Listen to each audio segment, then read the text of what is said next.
think of a use case. What do you want to use this for? And write down in your journal, if you've got it handy, I want to create an intrinsic energy. And so let's say your intrinsic energy is to be happy. So it's happiness. What is the stretch of happiness? You smile, you feel good, your posture rises, that feels good, I feel happy. So initially you've got to find the intrinsic energy within yourself. So you stretch your body to that happiness. Now you add energy.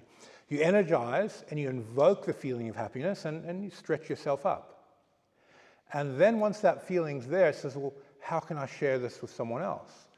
Then you're going to look at, are you a funny person? Do you like telling jokes? Do you just smile at people when you walk down the street in the morning? That's my favorite one for training an energy like that. People have a type of auto response, and if you're grumpy, good morning, and you keep walking, the person will say good morning back as an auto response, but it won't be a happy reflection.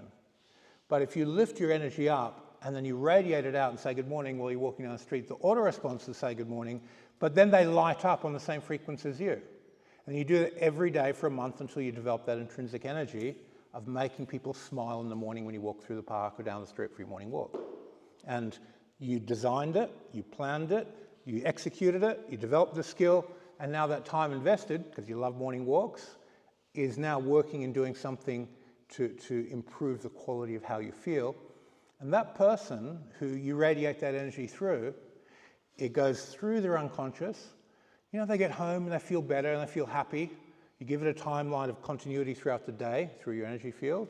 They get to work, they smile at everyone, it radiates out. You smiled at 10 people on the way, they smile and affect 10 others. You affected 100 people in your morning practice. All you did is smiled at 10 people with an intrinsic energy. So you literally made your world and their world a better place. And it's something that benefited someone else. So I want you to design something in the next few minutes and think about how you're going to structure it, and then ask me a question about it if you don't know how to structure it. Take a minute to write something down. You haven't got your journal? Think about it.